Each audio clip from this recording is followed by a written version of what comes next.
武僧一龙放弃防守，擂台上演金钟罩铁布衫，伸出了脖子让对手连打8拳，对手双手当场骨折，就连拳王泰森都站起来鼓掌。好，观众朋友们，这场比赛是由来自于中国的武僧一龙大战来自于新西兰的选手布莱登。好，我们在出场之前，武僧一龙先被8个美女先包围了一下，这个也要考验一下武僧一龙这个6根啊是否清净。但是从刚才这个表现上来看，一龙的确挺静静的啊，丝毫没有这个锁东龙，没有什么动作，没有搂搂抱抱。但当然现场人太多了啊，这台下什么情况就不好说了啊。好，这场比赛堪称是武僧一龙的最经典的一场比赛啊，也是武僧一龙的名场面。那对于武僧一龙呢，想必也不用过多介绍啊，观众朋友们啊，估计比我都清楚。好，看一下红色拳套、白色短裤，来自于新西兰的选手布莱登啊，这个选手还是非常厉害的一个。在这场比赛之前，也是拿到过一条洲际赛的金腰带，好漂亮。比赛开始，武僧一龙呢，先给对方啊来了一个下马威。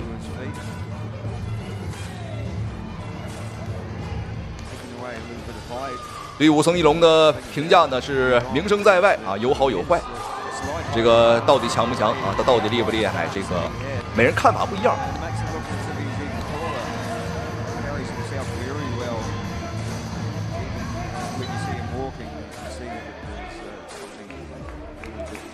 这一场比赛，一龙的穿搭呢也是非常经典啊，还是少林寺的一个装束。远看是条龙啊，近看是条是啥？观众朋友自己可以打在评论区。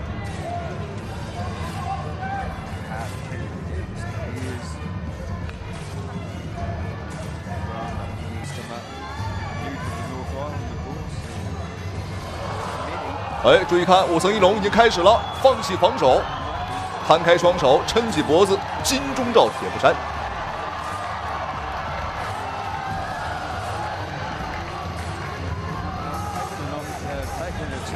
但是这场比赛我们有一说一啊，对方的这个布莱登，我们肉眼可见，至少比武僧一龙呢打上这是2、3圈是有了。所以说，当年的武僧一龙呢敢打，也挺佩服的。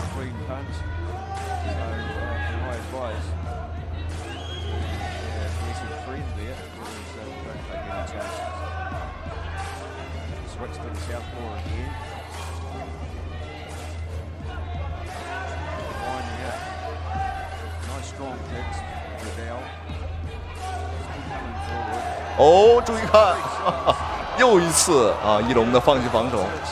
不得不讲啊，这时候的武僧一龙呢是真的非常自信，有没有真功夫啊不清楚，但是呢他的这个抗击打能力啊的确是很强啊，是要比一般的职业选手要强上一些的啊，这一点我们要承认。好，第一回合，好，最后的30秒钟。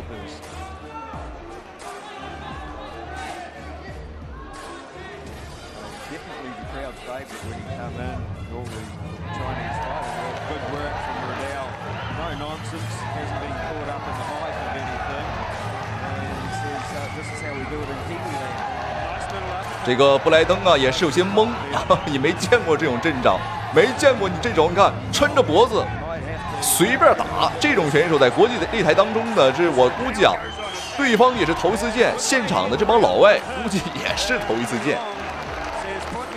这就是我们传说中的铁头功。好，比赛来到第2个回合，看一下武僧一龙的金钟罩铁布衫啊，还能坚持多久，还能扛住多少拳？感兴趣的观众朋友们可以数一数，看一下我们的一龙啊，阿龙啊，能扛住几拳？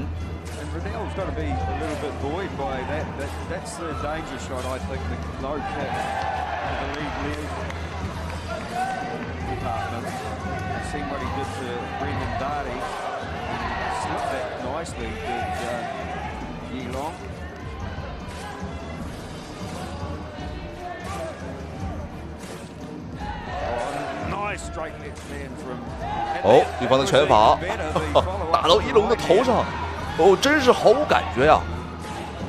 而且我们仔细看，一龙和对方的这个站姿呢，也是完全不同啊。对方的这个新西兰选手啊，人家是勾着个腰啊，弓着个腰，这是一个随时战斗的姿势。而一龙我们看这个身子很直，真是一个数字1啊，立起来的1，有的时候立起来，有的时候横下来。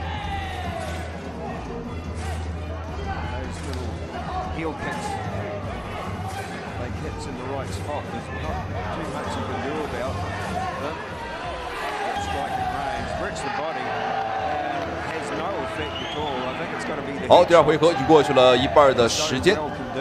那么现在一龙的话是没什么优势，因为他的有效进攻啊太少了，这个拳也打不准。好，注意看，双手自然下垂，哈哈，就是这副表情，随便一打。啊，当然我们看台下的老外也看懵了，有的捂住嘴巴，有的张大嘴巴。他们肯定是觉得这个很神奇啊。因为很多老外对于这个少林功夫和中国武术啊，还是非常的这个敬佩的啊。那对于他们来讲呢，这是一个来自于东方的神秘力量。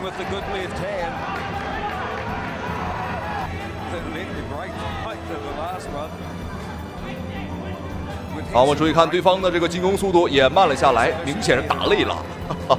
这个打的都打累了，这挨打的啥事儿没有啊！不得不讲武僧义龙的这个抗击打能力啊，的确一流，的确一流。哦，要小心，这要小心啊！这个不能是别人没打我们，我们自己 KO 自己。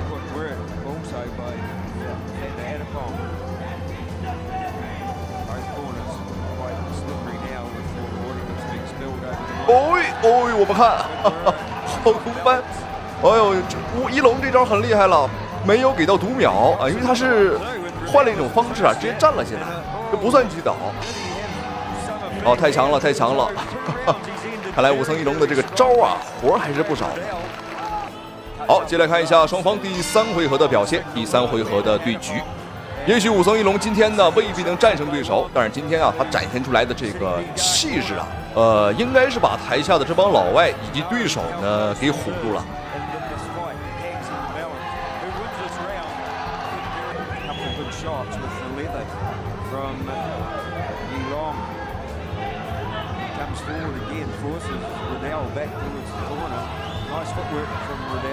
好，这会儿武僧义龙是有些着急了，开始主动打一些进攻了。因为对手呢现在也是没劲儿了，所以说对方原本就没有威胁的重拳呢，这个对于一龙来讲，现在威胁力更小了。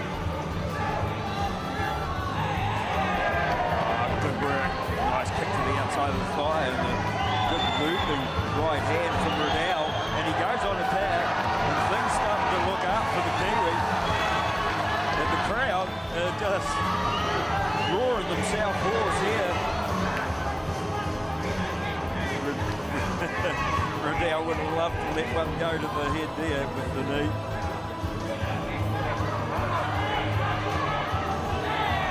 Good kick. Right underneath that floating rib. Just shows you the strength. And I tell you what, Riddell's done a great job of disguising the pain. Those kicks, the low kicks from Yi Long have been absolutely fantastic. But Riddell just showing his toughness here, his versatility. Beautiful right hand. Can he follow it up? 好，最后的1分钟。整个第三回合，一龙在进攻上的节奏还是比较快的，但是分数上来讲还是比较悲观，因为这个一龙的进攻啊，都打到对方的防守上。哎，注意看，名场面来了。哦呦，连扛了7拳，哇！观众朋友们，这种打法，不要说在国内啊，放眼整个世界，这也是头一个。武僧义龙也算是开了这个先例。比赛还有最后的30秒钟。这种打法和战术呢是比较好看，但是呢，按照比赛规则呀，这属于送分。再按照网友的话来讲呢，就是肉靶子啊，就是一个活脱脱的沙袋。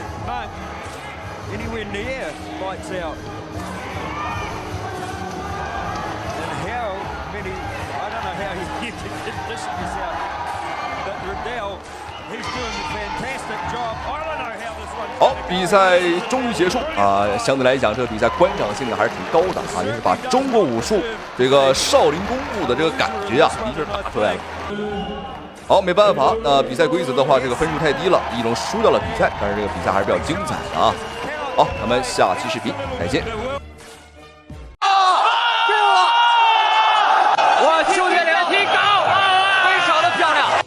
邱建良仅用一记腿法，就让各国顶尖高手接连败下阵来。邱建良这一出神入化的腿法，又名神龙摆尾。面对邱建良这一绝技，众多国际高手纷纷落败，难以抵挡他的攻势。邱建良也凭借过硬的实力，荣登羽量级世界第一。大家好，我是邱建良，目前自由搏击羽量级世界排名第一。然而不可一世的邱建良却意外险些翻车，台下老外看到邱建良被击倒，都站起来疯狂鼓掌。不知道的还以为邱建良输掉了比赛。那这场比赛究竟发生了什么？邱建良又遇到了怎样的强大敌人？好，观众朋友们，欢迎收看本场比赛这一场真正意义上的强强对决。世界级羽量级第一的邱建良大战泰国拳王来华12场不败的姜东菜。这场比赛，邱建良是我们中国拳坛的最后一道防线啊！如果邱建良的话也打不赢，那几乎是没有人是这个姜东菜的对手了。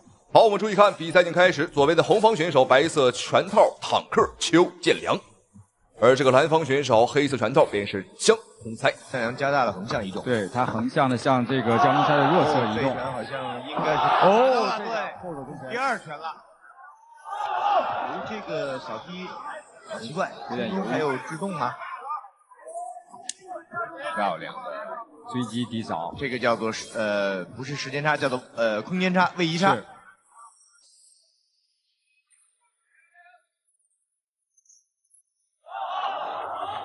双方比赛开始就火药味十足哦！注意看，哇哦，有来有回，这就是高手过招，见招拆招。他拳很重，对，而且很准。还有就是他腿也很重。对，刚才两个人比腿的时候，姜东菜那个扫踢劲儿是往里走的。所以他是泰拳手里面这个少有的这种拳法特别精湛的选手。但我觉得今天邱建良的整个的移动非常好，就是来回是横向移动。哦，漂亮！哇，邱建良今天是完全不惧怕和这个姜东菜啊去拼拳、去换拳。对方拳法很精湛，打得很准，但是邱建良呢跨界打过拳击啊，专业性的、系统性的啊训练过拳击，而且当时也是击败过的是一个泰国选手啊，所以说拳法这一块我们也不输对手。而且双方呢今天一上来的节奏非常的快，说句实话，有点不太符合高手过招的这个特点。好，你注意看，邱建良见势不对，赶紧贴到内围。这是合理的利用比赛规则。那邱建良的拳商啊，观众朋友们是非常之高的，他会跟随比赛的节奏和情况，随时改变战术。他甚至不需要教练啊，不需要指导，他自己就是战术本身。律动太大。对。但是如果被击中的话，因为他尤其是脚跟砸到你的这个下巴这里，几乎就是很难逃过 KO 被 KO 啊。比赛进行了2分钟左右，注意到今天比赛的一个特点，就是在第一回合里面，邱建良打的是连击，有拳腿组合，有拳拳组合。对。但是姜东菜到目前为止，大多数打的是单击。对，大家看到了吗？哎，这个是推倒的。对，这个没问题，这个不是推倒的。第一回合还有最后的30秒钟，还是要小心，因为这姜东菜呢，作为一个身经百战的老将啊，对方对邱建良的各种进攻啊，都有着自己独到的一个防守啊和应对。反击这个扫踢非常的快，而且10秒钟，第一回合结束。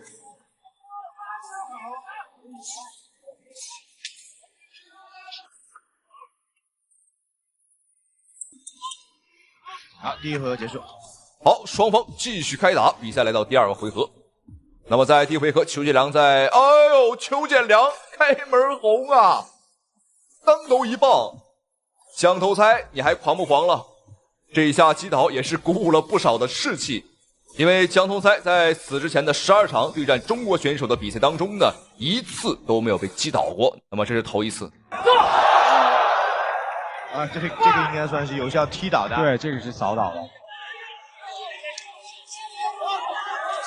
漂亮的上头，这么短的距离是高扫上头。是。来看邱建良右肋后肋方，姜东菜没提起腿。对。追你住。非常清晰，这就是老拳王。第2回合将近1多半的时间，好，那到目前来看，双方的局面呢还是有些紧张啊，没有拉开。邱建良在不断尝试努力的从多个角度去进攻这个江东猜啊，但是这个选手你看非常冷静。双方的作战风格是截然不同的啊，邱建良呢属于这个连击性打法更连贯，而对方啊更注重的是单击和重击。好漂亮，连续的，哇，打不动啊！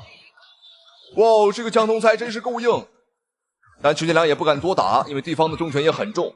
是吧？而且大多数表现的是不在意，对，哎，你再来没关系。但是有的时候他也传这种心，有的时候他微笑就是真的就被打疼了。这场比赛确实双方势均力敌。哎，这个转身的旋风踢，这是一个近似于跆拳道的旋风踢，跆拳道的技法。这个不知道，建良为什么要做这个动作啊？他还是比较放松，没办法了。邱建良是非常敢做动作，还是要勾出拳。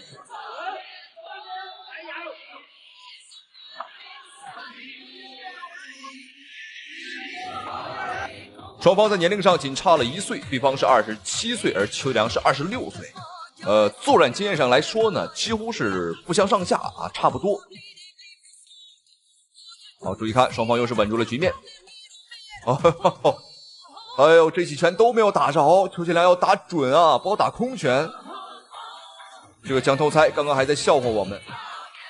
导摔。一会儿回合间隙的时候会想微妙的变化，这也是这个场地的话还是看就有点滑。好，第2回合结束了。在这个回合里面，我问一下，你觉得？好，继续开打，双方的比赛来到第3个回合了。哦，前2个回合打得很紧张啊，局势也是很紧张。2位选手各拿1局，邱建良是第2局拿到了比分啊，对方的话是第1局拿到了比分。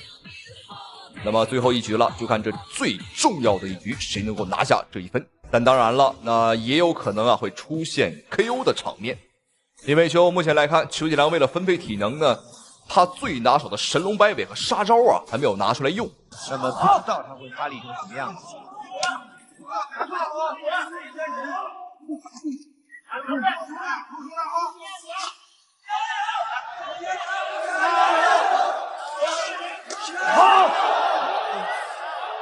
是冲着脸去的，但是要提高组合的数量。对，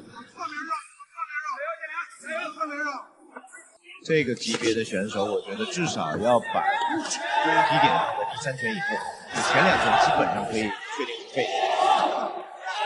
但是前2拳又必不可少。对，像江东猜这种老油条，你很难的话就一下就命中他。对啊，这样一下杀伤他几乎是非常非常困难。对，至少要把重点放在第3拳。对，迎击。哦，这拳也是失去平衡，但是也确实打到了。观众朋友们，这一下击倒的确是非常的危险，好在裁判并没有给到读秒。如果读秒的话，那这个扣分就会非常的严重了。但主要是刚刚啊，邱建良起身的速度很快，所以说呢，不判读秒也很正常。好，我感觉邱建良的体能下滑有些严重，3回合的高频度打击啊，让邱建良到这个阶段之后呢，体能明显的有些下滑。反观这个江通猜啊，却稳如老狗啊！你看他只打单击啊，就是对于建良来讲，有效的进攻手段啊，这是阿倒的。对，这个地的话就是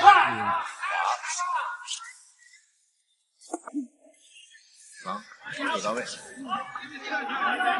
上下要变化，不能光打头，要吸引一下对手的注意力。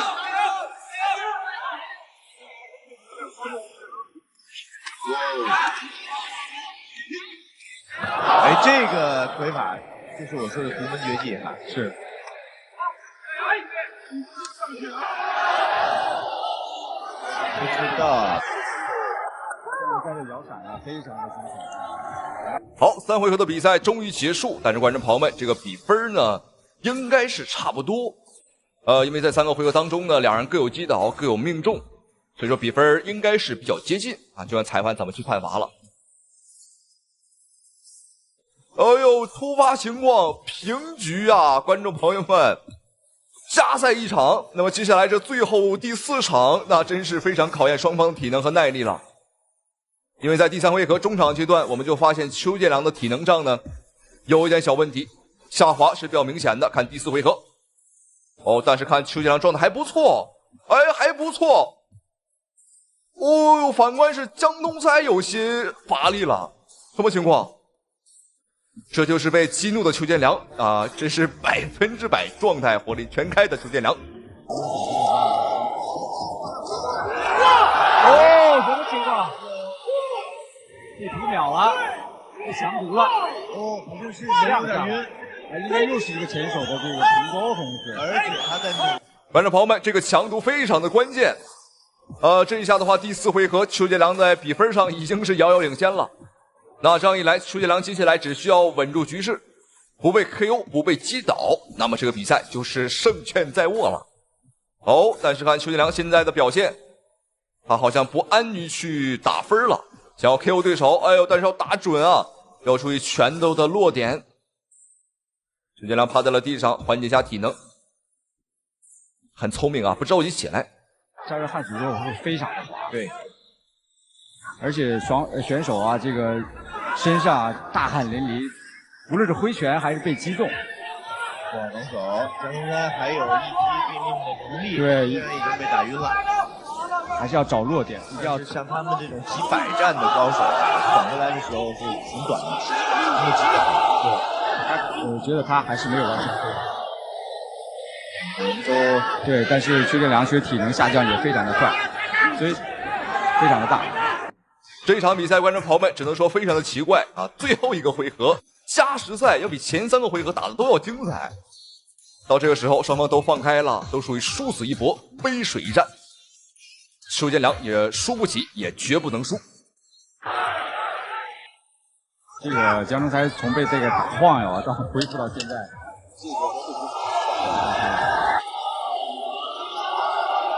爆发一波。邱建良还想 KO 对手。比赛结束了，我觉得。好，4回合的大战终于结束了。那么这场比赛的确是跌宕起伏，精彩不断。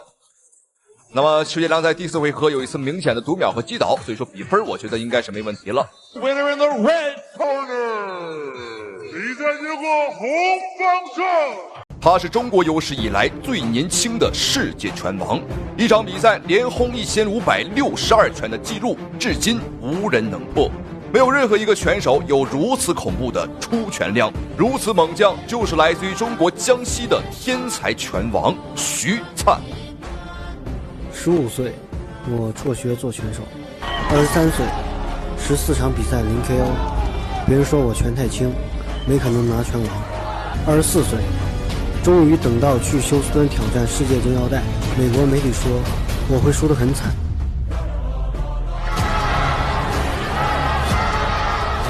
但现场的中国人用呐喊声告诉我，我能行。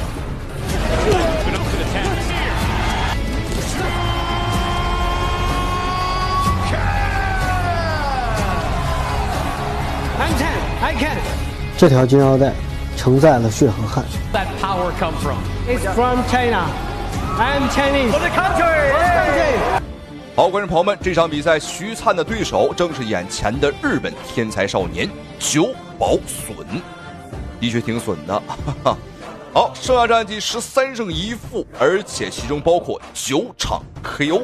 那么在赛前，这个久保隼表示说呢，亚洲拳击日本永远是第一啊！这一次要在中国擂台 KO 徐灿。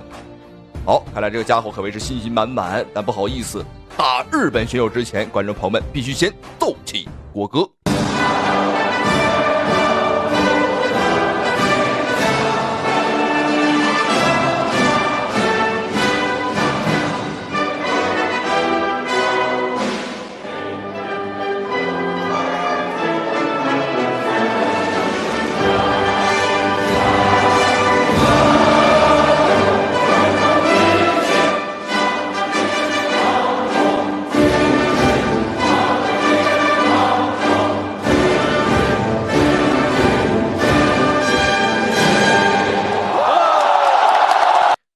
观众朋友们，